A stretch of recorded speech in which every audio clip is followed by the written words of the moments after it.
To say that Miyazaki is one of the best filmmakers alive isn't quite doing him justice, but today we are going to see what we can do. We're essentially going to be ranking every Miyazaki movie that's been released. There's only one I haven't seen, which instantly disqualifies me from being an authority on the subject, but I do know about Lupin's Grand Adventure. I'm going to be putting it in C because it seems like it's not his best work, it's not super well regarded, but it is respected still. So, would I say any of these movies are bad?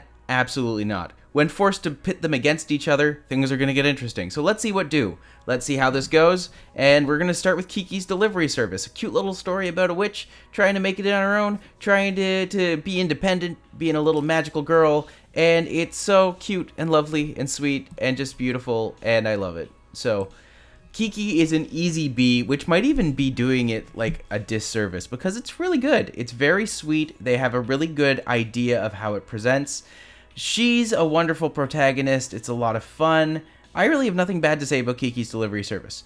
I do find that it lacks a little bit of conflict throughout the movie. It's mostly a struggle of self, which I think is very, very engaging and very interesting. He manages to frame it all in a very nice way.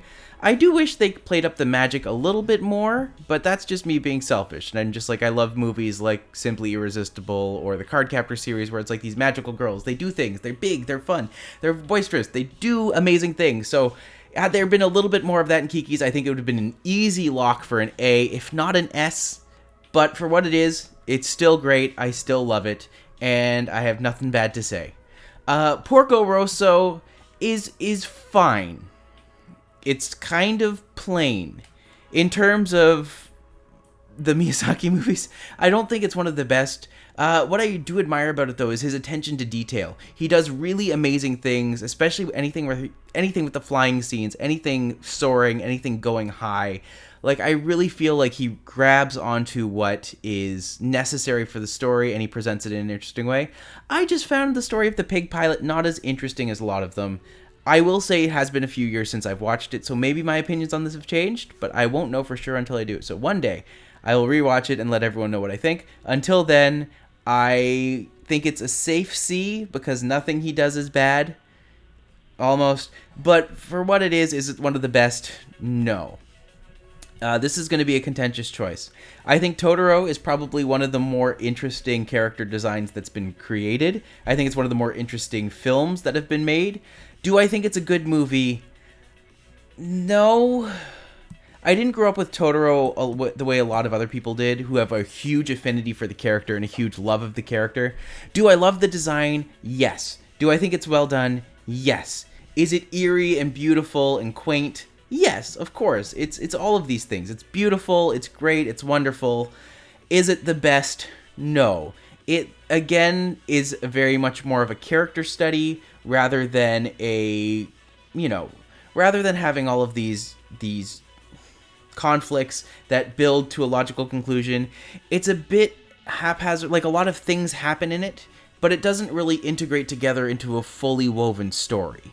So what I would have liked to see in Totoro a bit more of is, more of the story of Mei from the very beginning, and obviously the ending comes where they're trying to find the sister, and they're really trying to figure out what's going on and looking for safety, and that comes with the cat bus, which is great, and Totoro is great. It's all good. It's all just so lovely and sweet and cute.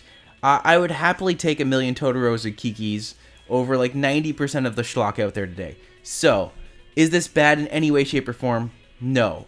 Is it one of the best? Also, no. But that's okay. We don't hate them for that. It's just a factoid.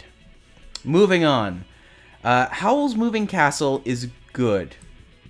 It's fine. It has conflict from the beginning to the end. Not just interpersonal conflict within the main character. She's struggling with her identity. Conflict between her and the main character. Are they developing feelings? Is there a relationship forming? His conflict with the war going on and everything. It's a big story.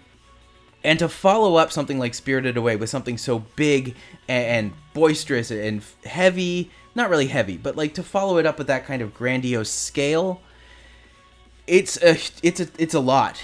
It's a tall measure. And does he hit it out of the park? Almost. I think that Howl's Moving Castle is lacking a little bit of character in terms of the main character. I find that she's a little bit more flat. She doesn't quite have... I love her conflict. I love the interest that they make. I do feel like the story was almost too big to be condensed into this one movie. Maybe if it had like an extra half hour to fully develop a couple of the little minor pieces, I think it would have been even better. But for what it is, it's great. It's great. Definitely worth watching. Ponyo. Ponyo is sweet and cute, beautifully animated. I'm going to actually stick it in C, because it doesn't hold up as well as a lot of the other ones. It's adorable. It's super cute. Like, just the way they animate the fish even. It's amazing. It's so well done. But is it good? No, it's not. Like, a part of me wants to put this in D, but I'm just like, it doesn't deserve D. It deserves C. I'd still happily watch it. It's very cute. It's very lively. The story itself is fun. They love ham. Who doesn't love ham? I mean, come on. It's good. All right, Spirited Away. I don't think it's going to surprise anyone. It's probably one of the best animated movies of all time. It won the Oscar, rightfully so. It's beautifully animated. It's a great story. You're talking conflict. Conflict builds throughout the whole thing. She develops as a character. It's great. I have nothing bad to say about Spirited Away. So, I don't even know what else to say. Everyone said it already. Everyone loves Spirited Away. If you haven't seen it, Sen's probably one of the best character cartoon female young actors that's ever been animated. So, I have nothing bad to say. All right, The Wind Rises. The Wind also rises? The Wind Rises. It was fine. It was fine. Moving on. Castle in the Sky. Castle in the Sky is another one of my favorite Miyazaki movies. It was brilliant. It's so well. Actually, you know what? Is it my favorite? I really don't know. This can go either way. Because Castle in the Sky, I love the whole story of Laputa. I love this whole story of them. They're such a cute, fun duo between the two of them. The animation is just brilliant. I love the sky. Like, everything about it is just so good and interesting and fun and beautiful. I remember I've seen this movie like 10, 15 times. I just showed it to my parents for the first time not long ago, and we all liked it. The whole family enjoyed it. And it's just this wonderful, interesting, engaging story about an adventure, call to adventure with incredible animation and just a girl falling from the sky with it's simple, but it's beautifully done. And the characters develop so nicely. The adventure is there so strong, and it's just great. Oh, it's so good. There's something about this movie that truly is just an exceptional piece of artwork. Nausicaa is, I think, his first attempt to do like a really big epic story, and it shows. It's a little rough around the edges, I'm not gonna lie. The animation is still gorgeous. You can really tell that they were pushing the boundaries of hand animation at the time, and it's wonderfully done. The story itself is big, it's epic. You have these giant scale battles between like the insects, and it's just, the whole story is very engaging. It's well done. I have nothing bad to say about Nausicaa. They do a really great job of building on it and animating it and just having this really lovely, full feeling where you watch and you're just like, this is a fully realized world. This is a fully well done and well orchestrated animation that looks and feels rich. And is it his best movie? No. But you can clearly see the building blocks of everything that he would create later on starting here. Like, he started this from the very beginning. Conflicts between machination and nature. Conflicts between, like, peace and war. Like, the struggling societies. And especially, like, in Japan, you know, that the war still looms very heavily over the country at this period of time. This is only, like, 30, 40 years after the bomb. So, it's significant in terms of how it was developed and how it was created and what they did with it, and just, you know, it makes sense that these themes are so present in his life and how they would continue to influence everything else that's come after 20, 40 years later. So, very well done. Mononoke, Princess Mononoke. Is it the best movie of all time?